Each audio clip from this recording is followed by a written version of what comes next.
In a small but thick vegetarian village in Oron, there was a special family. The father, Etim, was a famous furniture maker. His workshop was filled with beautiful furniture that everyone admired. He made wonderful chairs, tables, and beds that people from far and wide came to patronize. His wife, Eka, was a successful trader who sold all kinds of ladies' bags. Her store was full of colorful handbags, stylish clutches, and beautiful purses. Women from the village and beyond came to her store to buy these lovely bags. Their home was big and beautiful, and they had a touch of the state-of-the-art interior decor, and they lived very comfortably. Etim and Eka had 3 lovely daughters, but they really wanted a son. Their last baby, Afia, was born through a cesarean section. The doctors told them that Eka might not be able to have another baby safely, but Etim still hoped for a male child. Eka wanted to make Etim happy, so she tried hard to have another baby. She visited many places, including churches, prayer houses, and talked to wise people who knew much about medicine. She even went to see a prophet who said, "God told me you will have a son, but first, you need to let me sleep with you." Eka was very upset and said, "No, I cannot do that. I must be honest and stay true to my husband." The prophet was very angry, but Eka walked away, staying true to herself. Even though she tried very hard, she didn't get the baby boy she hoped for. When Eka was pregnant again, everyone was worried but hopeful. When it was time for the baby to be born, Eka was taken to the best hospital in the village. This hospital was known to have the best maternity ward with highly trained obstetricians that help pregnant women to have a hitch-free delivery. Of course, it was the best place for Eka to have her baby safely. Etim was very nervous outside the hospital, pacing around. Inside, Eka was in a nice, comfortable room, and the doctors were taking good care of her. After a long time, a baby girl was born. They named her Uwem, which means life, because Eka had almost not made it through the delivery. The news that Eka was okay and that Uwem was born quickly spread through the village. Everyone was happy that the mother and the baby were saved. The villagers came to visit Eka and Uwem with lots of gifts. They brought shiny jewelry, pretty clothes, and tasty fruit. The family's home was filled with wonderful things. They had more gifts than ever before. "Look at all these beautiful gifts," Etim said, looking around at all the presents. "Everyone has come to celebrate Uwem's birth." Eka, still resting but smiling, held Uwem close. "They are so kind," she said. "They want to make sure I am happy, even though we didn't get the son we hoped for." Etim agreed, saying, "Maybe. I'm just glad you're okay. That's the most important thing." The village had a big party to celebrate. There was music, dancing, and a lot of happy people. Uwem's birth, even though she was not a boy, was the reason for the celebration. As the days passed, Uwem grew up in their beautiful home, surrounded by nice things. But Uwem was often choosy, unhappy, and complained all the time. She was especially not nice to her mother.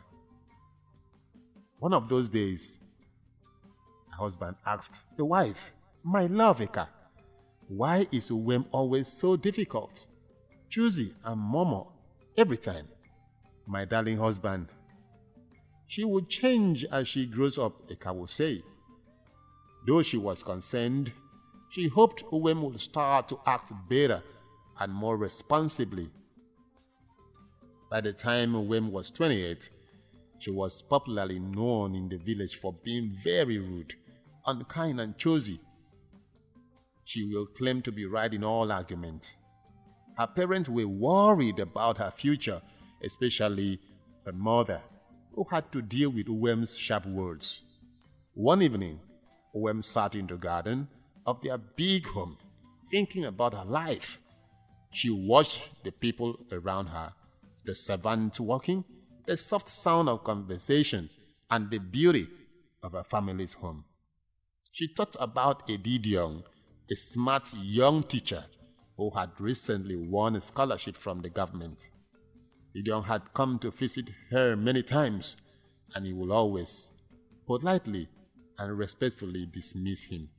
Even though Uwem had not been nice to him before, she remembered that he was patient and kind. Edidion was known for his intelligence, kindness, and patience. He taught the village children in a way that made learning fun. He was always ready to help others and never got upset with Uwem's cold behavior. Uwem remembered how Edidion had tried to be friendly. He brought a small gift, like a book or a good fruit, when he invited her to go for a walk by the river. She had always found excuses to say no. "Thank you, Edidion," she would always say politely. "I have too much to do today." Another time, when he asked her to walk with him, she replied, "That sounds nice, but I need to help my mom with dinner." Even though Uwem was not very friendly, Edidion never seemed upset. Now, as Uwem sat in her garden, she began to wish she had been nice to him. She hoped he will come around again. "Maybe it's time for me to think about getting married," Uwem thought. She knew her behavior had made it hard for anyone to like her. Apart from Edidion, she has had issues with many men who came around her. She will always abuse and embarrass men who excuse her for a date in a manner that you will regret ever talking to her.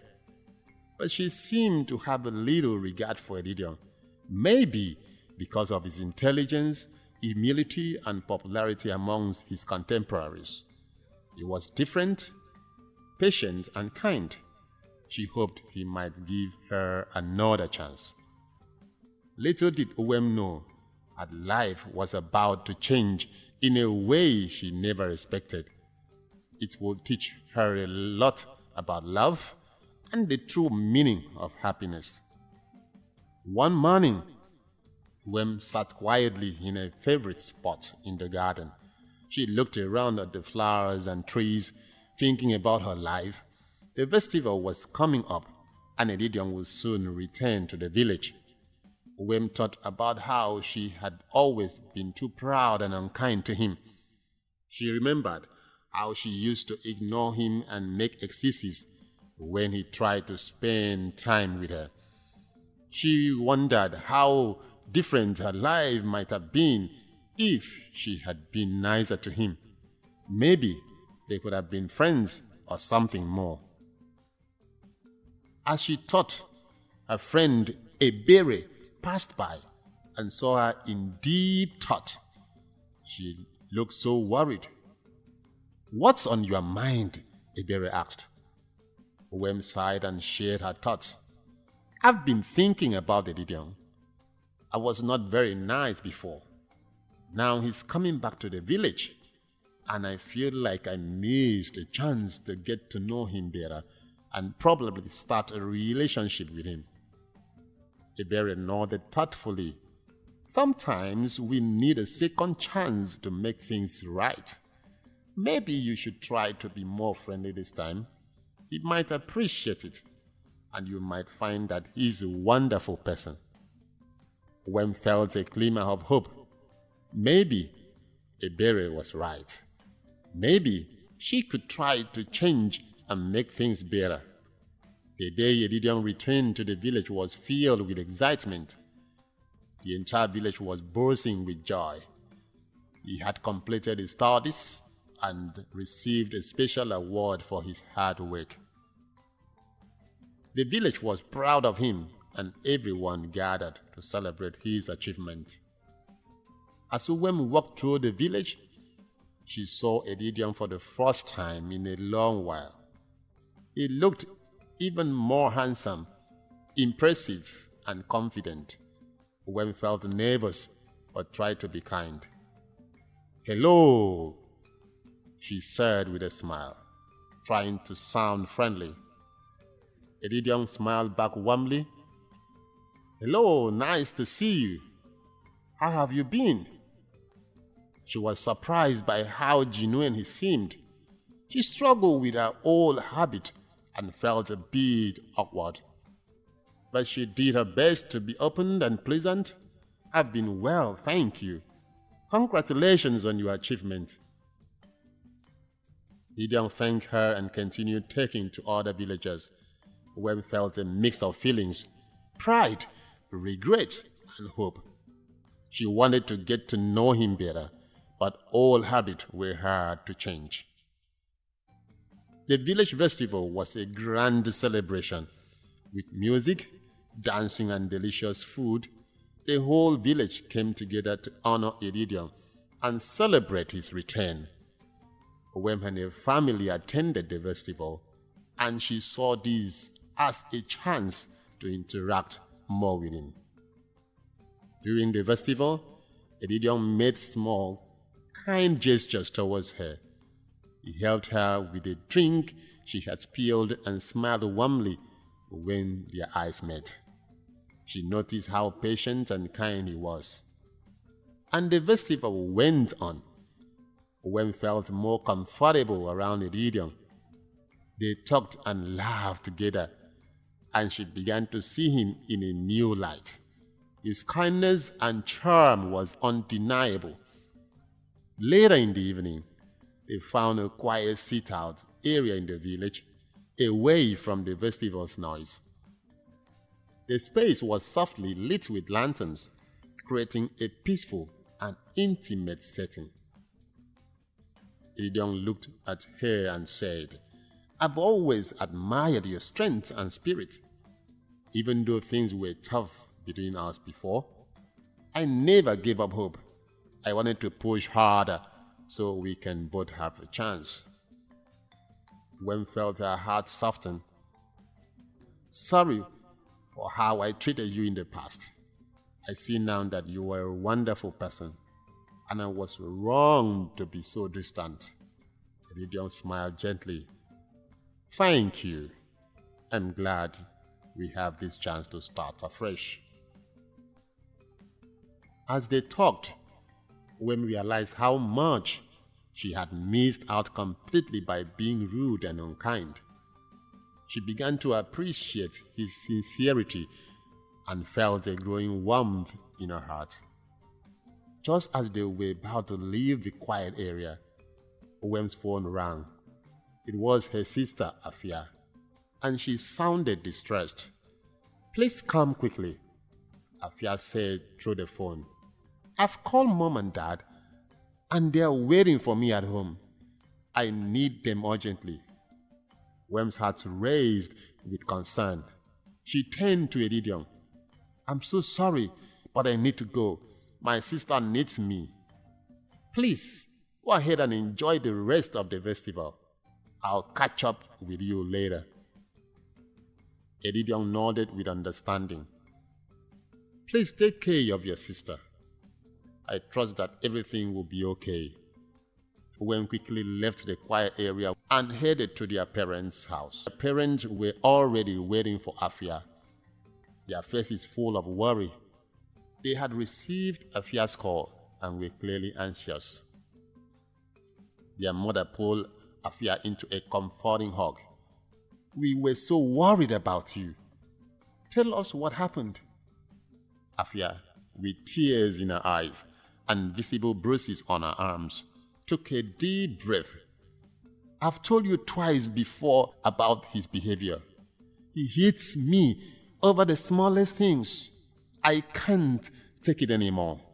I'm so tired of this marriage." Their mother's face turned red with anger. We have heard about this before, but we didn't act as we should have. We should have been more decisive as the head of the family. We can't let this go on any longer. Their father looked down, feeling ashamed. I'm sorry. I should have acted more quickly. We will talk to him and make sure he understands that this behavior is unacceptable. Their mother's eyes were filled with tears. I know my daughter. She has always been the most submissive and respectful of all my children. I never expected this kind of evil report from a husband. I am shocked that someone who is an elder in church could behave like this, beating his wife at every slightest provocation. I didn't know my daughter was living with an animal in the name of a husband. He's nothing but a bully. So disgraceful. She looked at Afia with deep concern. No one should have to live in fear, especially not my daughter. We need to make sure he understands that this will not be tolerated. Their mother continued. Is this not the same man who teaches people about love and respect in marriage? He will emphasize about how husbands should love their wives as Christ loved the church and gave himself for her. But he is busy beating his own wife. If you can't beat yourself, why would you beat your wife? It's not right. Fake elder, a Christian who doesn't practice what he preaches. Uwem was deeply shaken by the scene. Seeing the bruises on her sister and the fear in her eyes made the situation painfully clear. Her heart ached for her sister and the family. As the family gathered to discuss how to address the situation, Uwem realized that her own journey with Etim was taking a new turn. With the family's joy fading into a serious family concern, Uwem hoped that despite the challenges, they would find strength in each other and support their family through this difficult time. One bright morning, a stranger came to their house. The man had a serious look on his face, his eyes darting nervously as if he feared being followed. He asked to speak with Uwem's parents urgently. Uwem's father, a successful furniture maker, and her mother, a trader of fine ladies' bags, invited the stranger inside. They were puzzled by his urgency, but agreed to listen. The stranger sat down and began to talk, his voice trembling slightly. Elder Kingsley has a dark past. He started, looking around to make sure no one else was listening. Before he married Afia, he was married to another woman named Abigail. He used to beat Abigail very badly. Uwem and her parents listened intently, their eyes wide with shock. The stranger continued. One day, Kingsley hit Abigail so hard that she fell and hit her head. She was rushed to the hospital, but sadly, she did not survive. Kingsley's family used their influence to cover up the incident, and he moved to this village to start a new life, pretending to be a good man. The worst of it all, Abigail's last words were a curse that Kingsley can never live with any woman without doing the same thing. So, I wonder how Afia will be safe. Of course, you know that these days, when you appear to be a gentleman and contribute fat sum of money in church projects, you stand a chance to be made an elder, the stranger added. Uwem's mother, with tears in her eyes, asked, how could we not know about this? How could he deceive us all? The stranger replied, I've been following him because I didn't want anyone else to get hurt. When I heard about his marriage to Afia, I knew I had to find a way to warn you. Afia's life is in danger.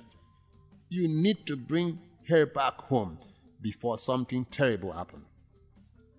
Uwem's father, now standing, clenched his fist in determination. We must act now to protect Afia, he declared, his voice firm and resolute. With a sense of urgency, Uwem's father set out to confront Kingsley. The road to Kingsley's house felt longer than usual, filled with an oppressive silence and tension that made Uwem's heart race. As they arrived, Uwem's father knocked on the door with a heavy hand. Kingsley opened the door, his face showing surprise and confusion. Uwem's father wasted no time. Kingsley, we know about your past and all the evils you have done, especially about Abigail, your late wife. Kingsley's face turned pale. He tried to deny the accusations, stammering and looking around for an escape. But under the pressure and the weight of the evidence, he broke down and admitted everything, tears of shame streaming down his face. Back at their home, family gathered around Afia. Her mother, with tears in her eyes, said, "We can't let this go on. We need to protect our daughter. Afia has always been the most respectful. She does not deserve this," her father added. "We have to report Kingsley to the village elders and to the church authority. He must face the consequences of his actions." The village quickly rallied around her family, offering support and protection. Edidion, who had heard about the situation, came over to help as well. His presence was comforting, and he showed genuine care for the family. As the crisis brought Uwem and Edidion closer, they spent more time together. Uwem started to open up about her fears and hopes, feeling a warmth in Edidion's understanding eyes. His support helped her see him in a new light. One morning, Eka woke up feeling very strange. She felt dizzy and weak. She tried to get out of her bed, but her legs felt heavy. Uwem, who was in the kitchen, heard her mother calling weakly. She rushed to the room. "Mother, what's wrong?" Uwem asked, worry in her eyes. "I don't feel well, my child," Eka replied, her voice faint. When Afia heard about their mother's illness, she rushed to her room. She took one look at her mother and knew things were serious. Without wasting any time, Afia started taking care of her mother. She helped her mother to eat, bathed her, and made sure she was comfortable. Every day, Afia went to the market to buy fresh food and herbs, hoping they would help her mother recover as soon as possible. Afia did all the chores around the house. She cooked, cleaned, and even helped in the family's showroom. She was always by her mother's side, comforting her and making sure she took her medicine. Unlike Afia, Uwem was not happy with the situation. She felt it was too much for her. "Why do I have to do all of this?" she complained. "I am too young to be suffering like this. I need to focus on my relationship with the leader." Uwem's father tried to explain. "Your mother is very ill, Uwem. We all need to help her. Afia is doing her very best, but she cannot do it alone." "But I do not want to be distracted," Uwem said. "I had an appointment with the leader. I can't be tied down with house chores and taking care of Mom. You know I am not getting any younger. Afia is already married, but for the problem in their home, but at least she's a married woman. I don't have any serious relationship, let alone an engagement from any man. You people need to understand." I understand, Uwem, but family comes first," Your mother needs us. Again, you know from the revelations about Elder Kingsley's dark past, Afia's marriage is as good as normal. I am already making plans to refund the bride price to that stupid man. After all, my daughter's life is more important. It is good she stays happy as a single lady than in bondage as a married woman. Thank God the marriage was yet to be blessed with an issue, the father explained. Edim and Uwem had planned to meet at their usual spot in the village. He waited for a long while, but Uwem didn't show up. Worried, he decided to go to her house to find out why she couldn't come. When he arrived, he saw Afia taking care of her mother with such dedication. He was deeply touched by the sight. Afia was gently helping her mother eat and making sure she was comfortable. Their father took time to narrate the ordeal that happened. Edim, moved by the scene, offered to help. He joined the husband. Etim carried his wife a car to a more comfortable spot. Edim then prayed for a car, asking for her swift recovery. Edim began to develop feelings for Afia. It was a way of how rude Uwem could be and how she didn't show enough care for her family.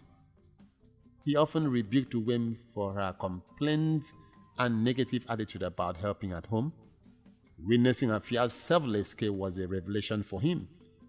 The love and dedication Afia showed to her mother was out of this world. As Edim spent more time with Uwem's family, he couldn't help but feel disappointed with Uwem's lack of care for her parents. He saw how Afia was handling everything with humility and patience, while the sister often complained and avoided her responsibilities.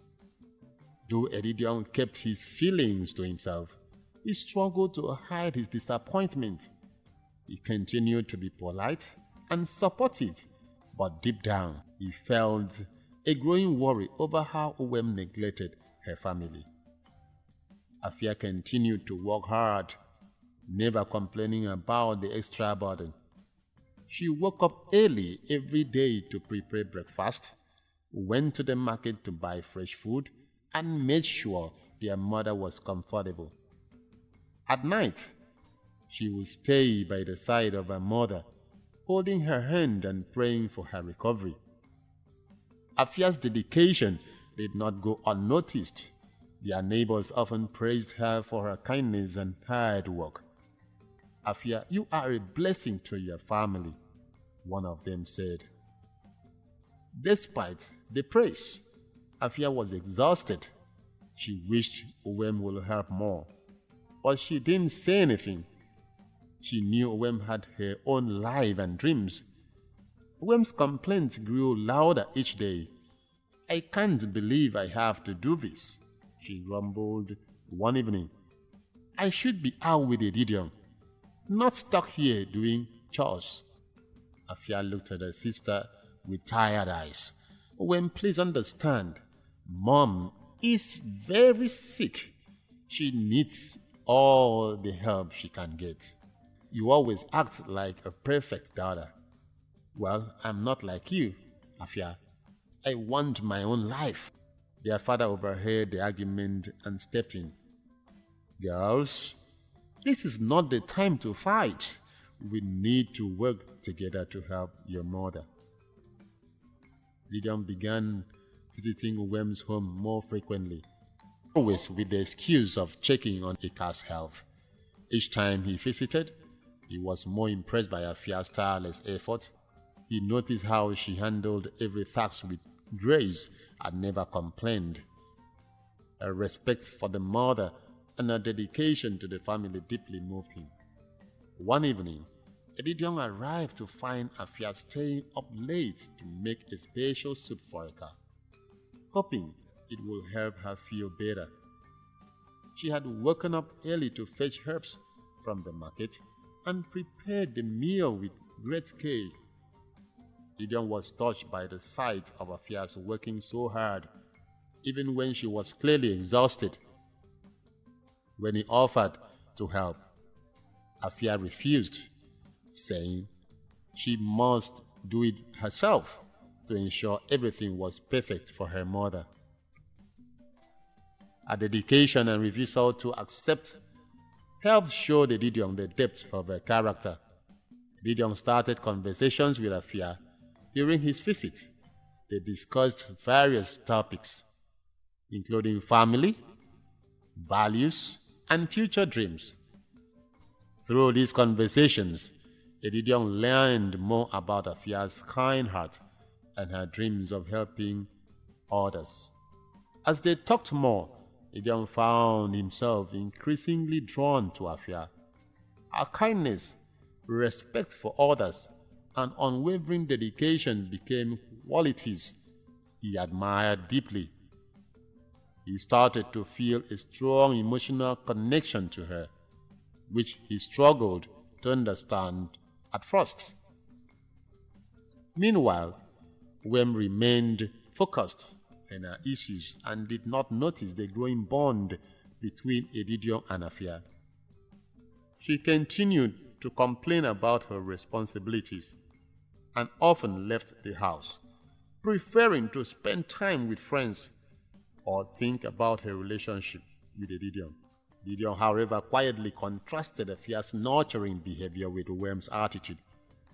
He felt a growing sense of respect for Afia, which gradually turned into genuine affection. One day, Edidion brought a bucket of flowers and a heartfelt note for Afia, thanking her for her kindness and care. He wrote about how her selflessness had inspired him and how he had come to admire her deeply. Afia was deeply touched by this gesture. She thanked Edidion and expressed her gratitude for his support and encouragement.